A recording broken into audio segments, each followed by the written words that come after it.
Yo, what is up guys? Delboy here, aka Blue Collar Sports TV. Hopefully you guys are doing well. If you're new here, smash that like, hit subscribe, all of that good stuff. So, something a little bit new, a little bit different. A post-fight review for a bare-knuckle fight. James Degale defeats Matt Floyd in his bare-knuckle debut by a unanimous decision.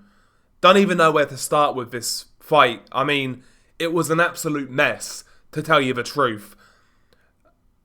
I will say, I actually watched some of the fights prior to the main event. This was the main event, by the way. I watched some of the prior fights, and I have to say, the prior fights were really entertaining. Some great knockouts, some bloody moments. You know, it kind of had me sold on the concept. You know, I've only really seen bare knuckle in bits and bobs, like highlights and things of that nature. And it's always appealed to me, right? It's fighting at the end of the day. And the undercard was really good, I really enjoyed it.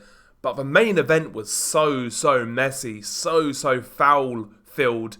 It was crazy, but at the same time, it kind of made it strangely watchable.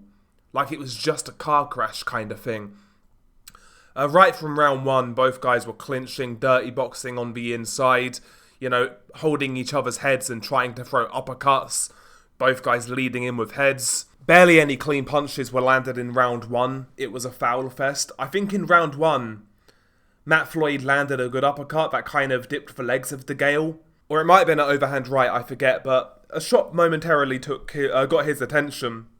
Degale landed a couple of decent single punches, but primarily it was hard to score. It was very messy. Both guys, though, at the end of round one, fought after the bell in the clinch.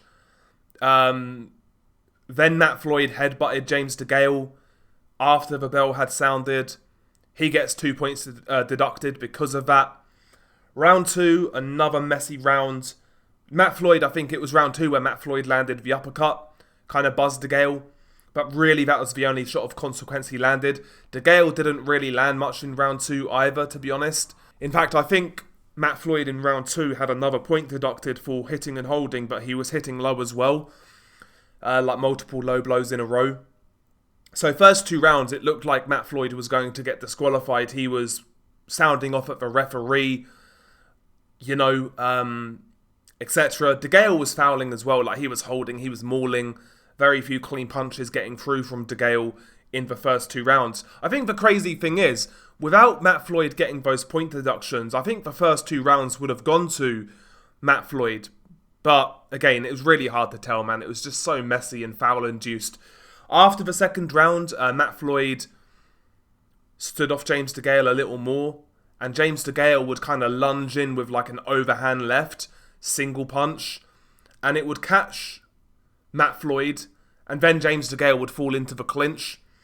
So Degale at this point was landing sort of single shots. He was landing a couple of eye-catching shots here and there.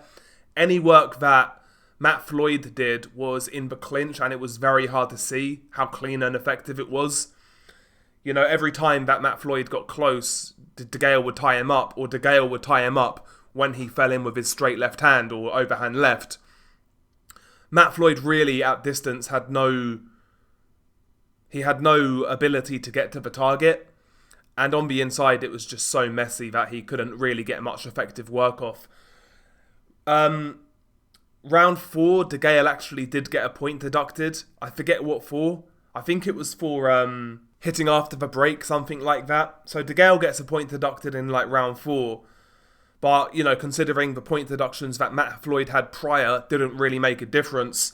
And in the last two rounds, Matt Floyd really was just following Degale around, and they were falling into clinches. And the single shots that were landing, that were eye-catching, did come from Degale. So, you know, Degale, in the end, won the fight by a unanimous decision, but it was such a bizarre watch. And I expected to see something like that, to be honest, going in. Degale, even as a pro, had that ungainly style, as a pro boxer, had the ungainly style. He'd like to clinch now and again, and that was magnified, and, you know, it was even more so in bare knuckle, put it that way.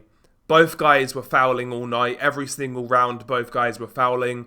I felt Degale got a little more leeway, but what Matt Floyd was doing was a lot more obvious, like headbutting after the bell, for example, like blatant low blows, like 3 or 4, 5 low blows in a row. Like what he was doing, his fouls were a lot more obvious, whereas Degale's was a little more in line with Bareknuckle in the clinch and whatnot. But overall, it was an incredibly messy fight. Degale, going forwards in Bareknuckle, presuming he's going to go forwards in Bareknuckle, considering this was like an entry-level fight, I don't think he's going to get far in the sport. When he was touched clean a couple of times, it looked like he felt those shots. It did look like he felt those shots, but he wasn't really caught enough for Matt Floyd to capitalise on it. It was messy as hell. Degale looked 40 years old, 39, 40 years old. He looked it, He looked it. There was occasionally a burst of speed, a burst of explosiveness, but overall, man, it was pretty turgid to watch. But turgid in a way in which was enthralling, just because it was such a shit show. But again, in the interest of fairness, the earlier fights on the undercard, the fights that I did see at least, were really entertaining. Some really good knockouts on the undercard. Like I said, some good moments. So listen, I will definitely give Bareknuckle another shot, but I think it's the type of sport, the type of combat sport where, you're always going to be at risk of having these sort of fights. Some of the matchmaking, you saw a couple of guys who were really unsure of themselves, like scared to get hit kind of thing, which is understandable considering the circumstances of Bareknuckle.